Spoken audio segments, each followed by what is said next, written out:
Hallo und herzlich willkommen zu einer weiteren, beziehungsweise zur zweiten Folge 256x hoch 2. Das sollte vielleicht bei irgendjemandem oder ich jetzt ausrechnen, wie viel es eigentlich wirklich ist. Dann nennen wir einfach die Serie, aber wenn das machen wir schnell. Pass auf. Ich mache es auf dem Handy, deswegen seht ihr das nicht. Weil ich 256 mal 2, das rechne ich jetzt nicht im Kopf aus, dafür bin ich zu blöd. Beziehungsweise ich könnte es wahrscheinlich ausrechnen, wenn ich, aber dann selbst nicht eine Weile. 256 mal 256 ist 65.536. Das schreibe ich mir direkt mal auf, dann merken wir das. Und dann nennen wir die Serie einfach um in 65.536. So. Jetzt, da das geklärt ist, ihr wisst ja, man muss den sinnfreien Scheiß immer am Anfang direkt machen, um alle Leute abzuschrecken, die nicht gegen den sinnlosen Scheiß. Hey! Märchenpark. Seht ihr, mein Märchenpark ist im Desktop, also ist im Startbildschirm von OpenRCT. Da bin ich immer so ein kleines bisschen stolz drauf, muss ich gestehen. Das ist jetzt nicht mehr der Märchenpark. Das ist eine große Frage natürlich, wer von euch sich überhaupt noch an den Märchenpark erinnern kann, beziehungsweise ihn erkannt hätte. Das glaube ich nämlich sind die wenigsten. Weil ihr alle doof seid. So, das wollte ich einfach wieder gesagt haben, weil gewiss, man muss ja ab und zu mal seine Zuschauer beleidigen, sonst entsteht keine Bindung zu den Zuschauern, deswegen muss man einfach so immer mal wieder so eine Spitze einbauen. So, wir öffnen mal Safe 4Tubes Berlin, Safe 137. Sollen wir das machen oder soll ich erst das alles natürlich die Frage. Ich zeige euch einfach mal, wie das aktuell aussieht und dann gucken wir uns mal an, wie es dazu gekommen ist. Das macht, glaube ich, mehr Sinn, als das andersrum aufzubauen. So. Das ist der aktuelle Stand der Dinge und in diesem Park. Hier muss ich noch gucken, was ich machen soll. Ich will hier eigentlich ein Eingangsgebäude mit einem Bahnhof kombinieren, habe ich ja gesagt. Ich habe keine Ahnung, wie ich das machen soll. Ich finde die grundsätzliche Idee von diesen Säulen hier und dem Unterbau nicht schlecht, finde ich, also was heißt nicht schlecht, ich finde es eigentlich ziemlich gut. Ich habe nur noch gar keine Ahnung, wie das hier oben drauf aussehen soll. Da muss ich noch echt gucken, wie ich das mache. Ich habe so ein paar Ideen, wie es in einer perfekten Welt aussehen würde, aber das bekomme ich nicht hin, weil es RCT ist und ich habe halt keine Ahnung, wie ich die Ideen aus der realen Welt in RCT umsetzen könnte. Weiß ich einfach noch nicht. Oh, ich sehe gerade was, das werden wir jetzt schnell noch anpassen. Wie ihr seht, wir sind, oder wie am Anfang schon sagt, wir sind in OpenRCT. Wir haben die letzte Aufgabe BGA ja auch schon, Busch Gardens Asia auch schon in OpenRCT gemacht. Das war vielleicht ein Fehler, weil Busch Gardens Asia nicht in OpenRCT gebaut wurde und da so viele Hacks drin waren, auch mit Shoestrings und was weiß ich nicht was, die mit OpenRCT nicht kompatibel sind, dass wir da ziemlich viele Fehler hatten im Park, die da eigentlich nicht sind, wenn man sie mit dem normalen RCT öffnet. Aber ich wollte nicht die ganze Aufnahme nochmal im normalen RCT machen, das wäre dann Schwachsinn gewesen. Wird hier nicht so sein, ich kann eh nicht so kompliziert hacken, weil ich dazu dumm dazu bin, deswegen alles safe. So. Was ist seit der letzten Aufnahme passiert? Wir haben in der letzten Aufnahme das hier alles, die Bahnstrecke komplett umgebaut. Also wirklich ganz komplett. Das zeige ich euch gleich im Detail. Wir haben den Parkplatz auf der Seite hier fertig gemacht. Wir haben hier oben das gebaut, das komplette Hotel ist neu. Backstage-Bereich im Hotel und alles. Das Hotel an sich ist noch nicht fertig. Wie man ja offensichtlich sehen kann. Hier überall fehlt natürlich auch Bepflanzung und alles. Der Bereich hier, der Wohnbereich sozusagen, der ist fertig, der gefällt mir eigentlich ziemlich gut, den möchte ich so lassen. Aber die Vorderseite hier, die sieht noch mehr aus wie eine Bunkersiedlung und nicht wie ein Hotel, deswegen möchte ich hier dieses Ding noch überarbeiten. Der Backstage-Bereich gefällt mir ganz gut mit der Mülltonne, hier noch die Straße und die Anfahrtstore, die Tore halt. Gefällt mir alles sehr gut, hier hinten auch. Mir gefällt auch diese Seite hier sehr gut. Hier ein Schwimmbad, ein kleiner Fußballplatz. Hier der Eingang ins Gebäude rein. Die Seite hier kann man eigentlich lassen, finde ich. Vielleicht hier oben noch ein bisschen verschönern, der obere Teil hier. Aber ansonsten gefällt die mir eigentlich sehr gut. Dann haben wir hier eine Liegewiese gebaut. Da wird noch mehr dazu kommen. Da möchte ich hier noch überall noch ein paar Liegen hinverteilen. Was genau ich hier noch machen will, weiß ich ehrlich gesagt noch nicht. Ursprünglich war das hier alles eine große Landfläche, bis ich dann den mit dem See hier hatte. Jetzt weiß ich halt noch nicht, wie ich weitermache. Ich habe überlegt, ob ich hier nicht einfach eine kleine Attraktion reinbaue, so ein Bootsverleih oder sowas in einem Hotel. Das wäre zwar vielleicht ein bisschen over the top für ein Hotel, aber eigentlich auch keine schlechte Idee. Bin ich mir aber noch nicht ganz sicher, ob ich das wirklich machen möchte oder nicht. So, das so viel zum Hotel. Dann geht's weiter hier mit dem, wir haben hier oben so einen kleinen Backstage-Bereich, also so einen Backstage-Eingang, sag ich jetzt mal Mitarbeiter-Eingang, den ich hier oben gemacht habe. Da können dann Zulieferer, was alles hier reinfahren. Geht dann hier runter die Straße. Hier geht es aktuell nur da lang, die wird auch hierhin noch weitergehen, die wird dann hier noch verbunden.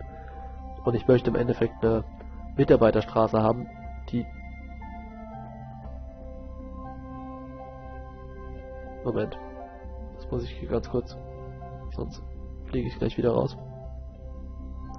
So ein Arschloch. Na gut. Da waren wir nicht, wir waren da.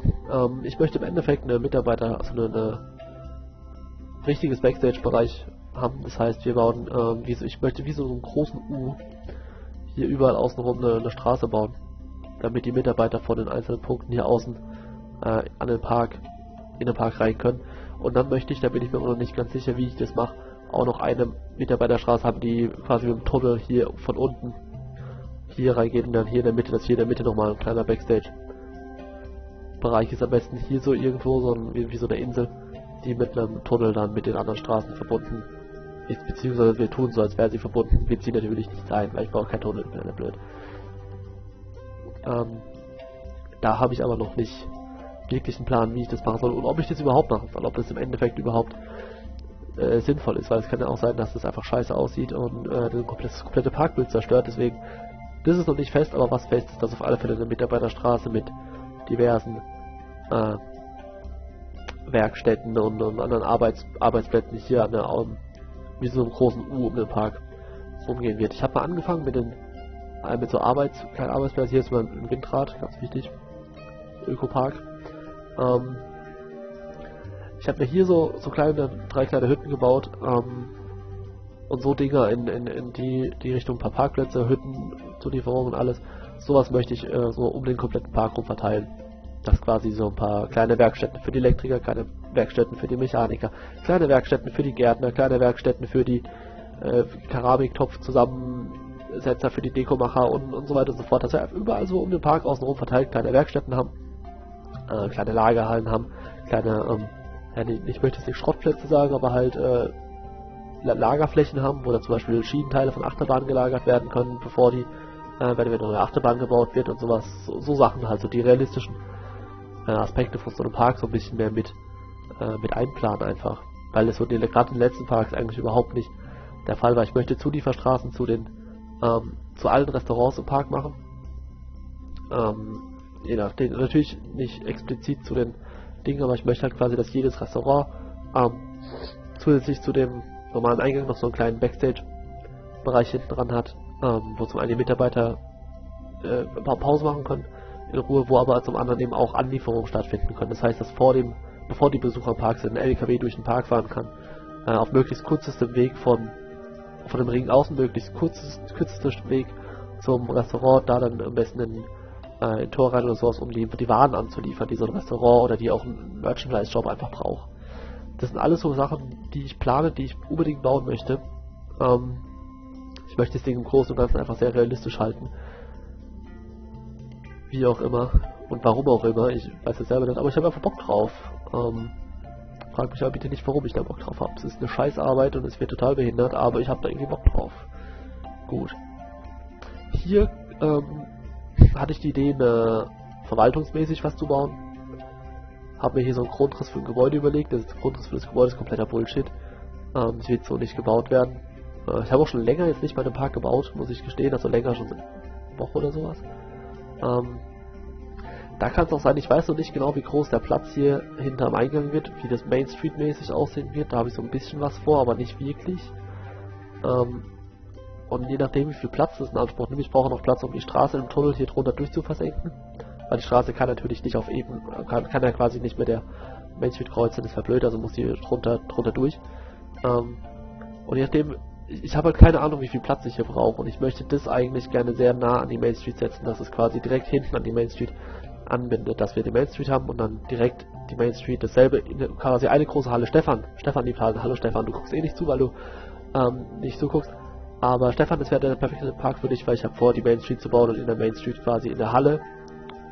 Die Fassaden der Main Street umschließen eine Halle und in dieser Halle ist die Verwaltung zum Teil mit untergebracht. Nicht komplett, aber zumindest Teil davon. Oder vielleicht auch einfach Pausenräume für Mitarbeiter, ich weiß es nicht, irgendwie sowas. Ja, da besteht weiterhin der Plan natürlich, dass wir auf der Seite hier unten nochmal ein richtiges Mitarbeiterding machen mit Umkleidekabinen und allem drum und dran. Einen großen Mitarbeiterparkplatz, nicht so den kleinen, aber ein großer Parkplatz für Mitarbeiter nochmal.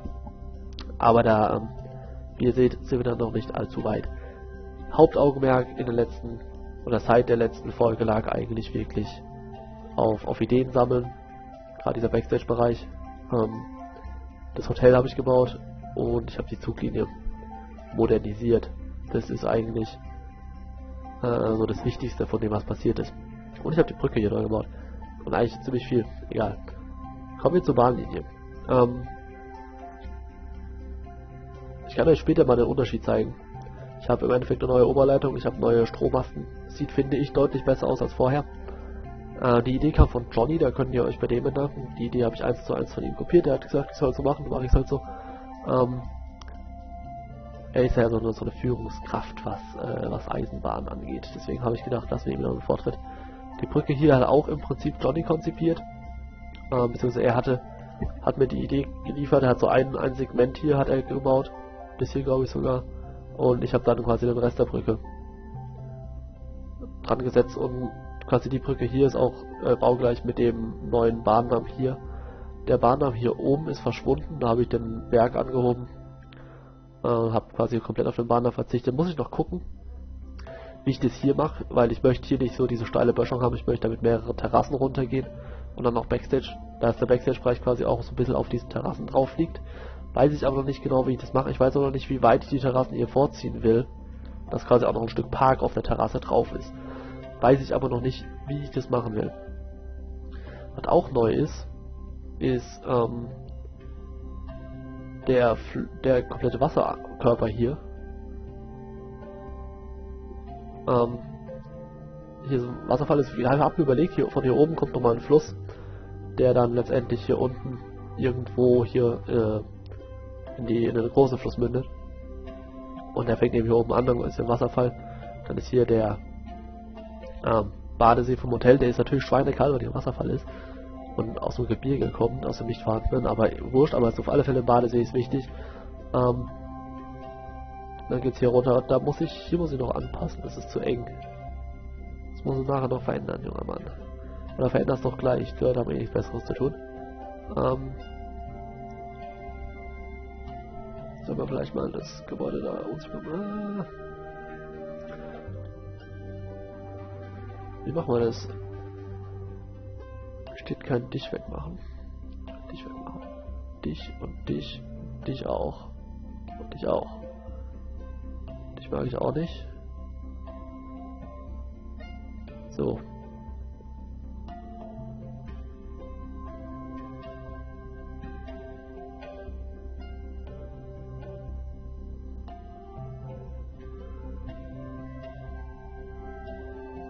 Falls es irgendwie in der Aufnahme gleich noch klingelt oder so, da ist mein Fernseher da, dann würde ich die Aufnahme unterbrechen, weil der Fernseher hat Vorrang. Aber da glaube ich noch nicht so wirklich dran, dass der jemals kommt. So sieht doch besser aus, dann mache ich hier später noch, dann mache ich das am besten auch jetzt gleich. Was weg. Jetzt auch wieder hin, dass uns da keiner in den Park schwimmt. Dürfen sie ja theoretisch, sind ja Hotelgäste, haben sie ja quasi bezahlt.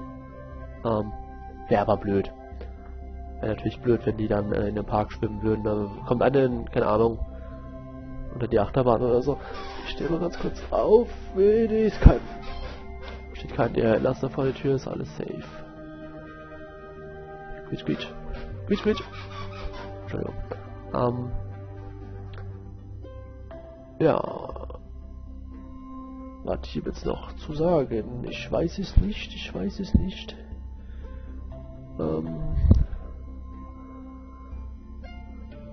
Ja genau, hier der Bahndamm, da habe ich mich auch für die Brücke entschieden. Es sah einfach einheitlicher aus. Sieht auch einen Ticken besser aus als der Bahndamm, finde ich. Wobei ich nach wie vor zu meiner Entscheidung stehe, der Bahndamm hinzubauen. Ich fand den auch nicht zu hoch, so wie Johnny es gesagt hat. Ich wollte einfach ausprobieren, wie das so aussieht. Es sah besser aus, also machen wir es. Ich musste ihn sowieso abreißen, um die... Das Problem ist, dass der Bau dieser neuen Stromabnehmer ein ziemlicher Aufwand ist. Und da hätte ich musste sowieso den kompletten Bahndamm einreißen, um die Stromabnehmer neu zu bauen. Dann haben wir gedacht, komm, dann machst du es gleich ganz neu. Tut ja nicht weh. Ne. Hat weh getan, macht nichts. So, das kommt auch auf uns zu. Scheiße. So, wir speichern jetzt erstmal kurz das Game. Ja, das ist das Schöne an OpenICT, wenn man das Problem ist bei OpenICT, ich muss zum Aufnehmen, bin ich entweder im Fenstermodus, da seht ihr aber hier unten meine Taskleiste, oder ich muss in den Fullscreen-Modus gehen und aus dem Fullscreen-Modus kann man nicht richtig raustappen. Das heißt, zum Spielspeichern wird man aus dem Spiel geworfen und muss dann hier wieder manuell rein. So ein bisschen scheiße. Aber gut, das werden sie auch noch irgendwann regeln. Oder wir nehmen einfach doch im Fenstermodus auf, weil wenn ihr eh die ganze Zeit mein Bildschirm seht, wenn ich aus dem Spiel rausfliege, dann kann ich auch im Fenstermodus.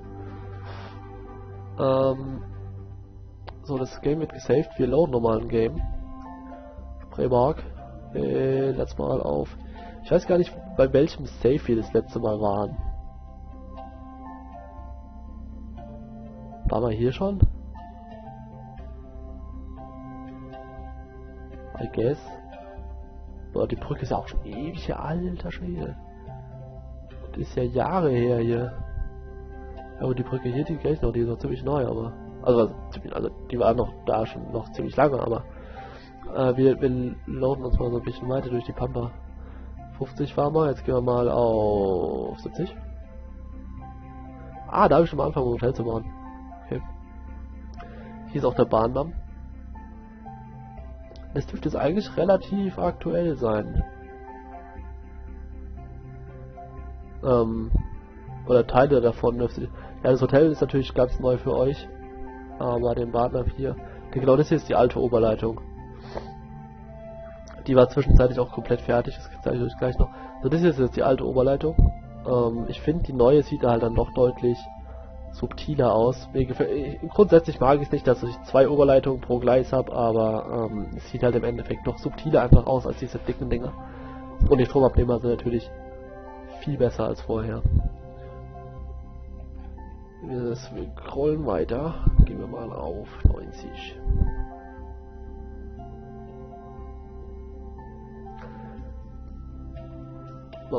Okay. Bei 90 war ich hier, ja genau, hier war dann quasi alle Oberleitungen hingemacht zu dem Zeitpunkt schon. Hier ist das große Wasserding, habe ich hierfür gebraucht, ist glaube ich immer noch da. Dann hier der Motorway, der ist aktuell nicht praktikabel, weil ich die zweite Station noch nicht gebaut habe, weil ich ja nicht weiß, wo die hinkommt.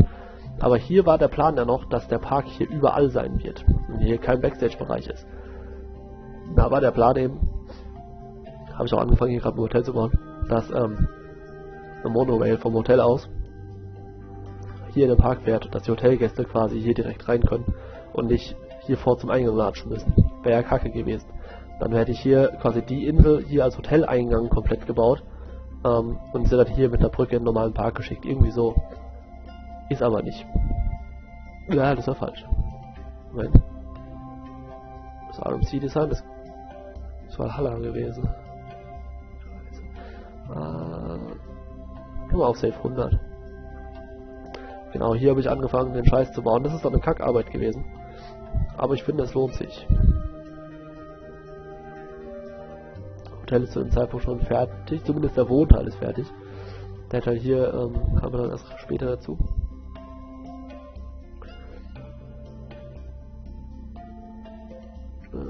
Spreemark.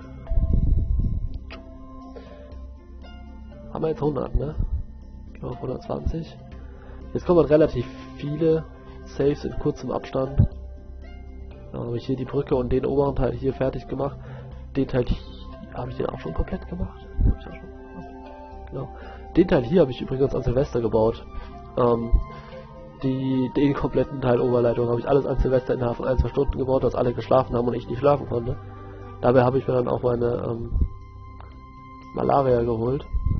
Ich habe natürlich kein Malaria, also als aber sag ich mal so, ich war bis gestern vorgestern sehr krank.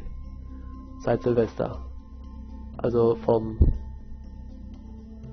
Silvester bis zum 10. Januar oder so. 10. 11. Januar? Keine Ahnung. Bis zu der Aufnahme, quasi die Aufnahme, wo wir BGA Buschgans aufgenommen haben, ist der erste Tag gewesen, wo ich wieder halbwegs klar denken konnte. Da wurde es abends auch noch richtig hässlich, also kann man den auch noch nicht zählen, also quasi einen Tag danach. So, wurscht. Wir springen weiter durch die Vergangenheit des Sprayparks. Öffnen wir doch mal das aktuelle Save. So, also in dieser Map stecken bis jetzt, das ist das Geile, ganz kurz, das ist das Geile an OpenRCT, ich kann komplett raussuchen, falls heute noch der Fernseher kommt, was ich hoffe, und ich schließe den heute noch an, was ich auch hoffe, weil ich hoffentlich nicht zu faul bin, dann kann man ja quasi die komplette Auflösung des Fernsehers als Auflösung für OpenRCT benutzen. Das heißt, ich habe auf einem 32 Zoll Fernseher, kann ich OpenRCT über den kompletten Bildschirm spielen. Wenn ich dann komplett rauszoome, so wie jetzt, kann ich die komplette Map, die komplette Full Map auf einen Schlag alles zeigen, was total krank ist. Dafür, das wäre, gut, in der RCT wäre es eh nicht möglich gewesen. Aber das ist so geil, das gefällt mir so gut. Weil normalerweise müsste man im normalen RCT, braucht man um eine Full Map darzustellen, muss man 5 oder 6, also muss man quasi komplett rauszoomen und dann 5 oder 6 Mal den kompletten Bildschirm füllend über die Map bewegen, um alles zu sehen. Und ich kann hier einfach rauszoomen und sehe, bis auf die beiden Ecken hier alles, welche Fernseher habe, sehe ich alles. Das ist geil. So, that's it. Wir stecken aktuell 58 Stunden, beziehungsweise knapp 59 schon in dem Park drin. Ihr seht, wir haben immer noch nicht mit dem eigentlichen Park angefangen. Das wird auch, glaube ich, bis zur 100. Stunde noch nicht passieren. Tippe ich jetzt einfach mal. Keine Ahnung, wenn ich so in dem Tempo weiter, aber Backstage-Bereich hier, das wird alles mal Zeit fressen. Straßenbau wird Zeit fressen. Wir werden irgendwann mit dem Eingangsplatz anfangen und den wahrscheinlich als ersten Teil vom Park bauen, einfach weil wir den brauchen, um den Backstage-Bereich fertig zu bauen. Dann den kompletten Backstage-Bereich hier außenrum zimmern. Und wenn hier alles außenrum steht und ich genau weiß, wie groß ich den Park haben will, dann fange ich an mit dem Park bauen. Ich weiß nicht, ob das schlau ist, ob das aus Parkmaking-Sicht her Sinn macht. Macht es wahrscheinlich nicht, mache ich trotzdem so. Weil ich einfach so die Grenzen brauche. Weil ansonsten baue ich einfach die ganze Map mit Park voll und dann habe ich so einen komplett wirren Park und das will ich nicht. Deswegen, ich brauche die festen Grenzen von dem Backstage-Bereich hier außenrum, die wirklich stehen müssen. Beziehungsweise zumindest vorgeplant. Also es muss zumindest ausgemappt sein. Ich muss zumindest wissen, wo ich es hinbauen will.